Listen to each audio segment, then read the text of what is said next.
You arrive in a new city at 11 p.m., exhausted, trying to figure out which life-saving travel hack gets you a cheap bed tonight.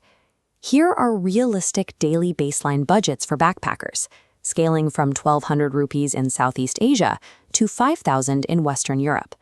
But see how these bars change when we add the hidden tax of spontaneity? That red chunk is the cost of last-minute bookings. The most expensive day of any trip is a day you didn't plan well. To figure out which strategies actually work, we have to evaluate budget hacks through a strict return on investment lens. We need to weigh the logistical hassle and physical discomfort against the actual money you save. Looking at these tricks through an ROI lens is the only reliable way to separate useless internet survivalism from financial systems that actually protect your wallet. Let's start with the best category: optimizations that run entirely in the background and require zero physical sacrifice during your trip. This quadrant chart maps our hacks. On the bottom axis, we have logistical effort and discomfort. On the vertical axis, financial impact. Right away, we plot zero markup Forex cards in the low-effort, high-impact zone. Using an airport exchange counter can cost you 8 to 12% of your cash instantly.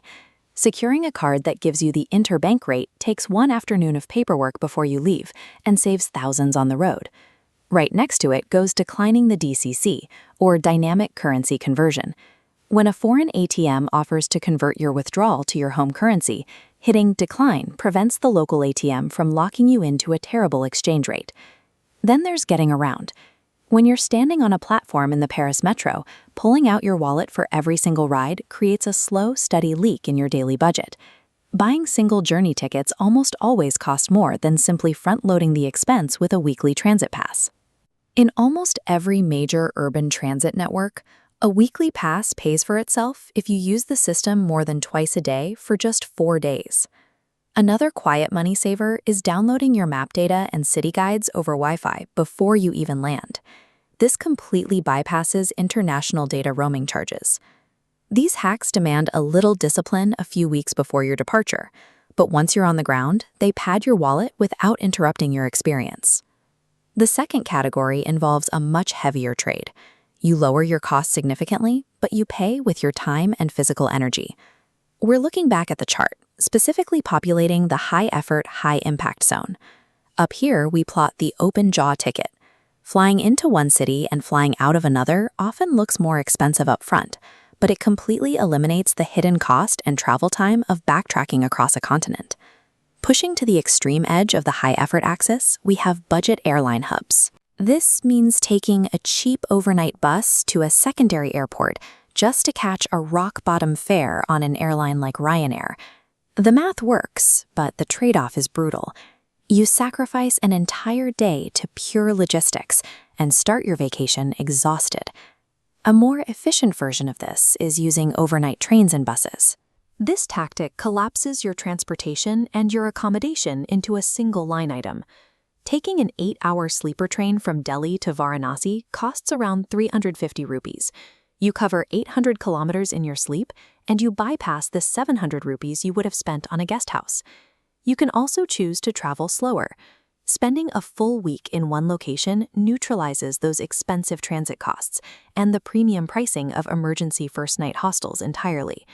These strategies yield massive absolute savings, but they act as a physical endurance test that alters the entire pace of your journey. Finally, we have the gambles. These are high-stakes strategies that rely entirely on unpredictability and loopholes.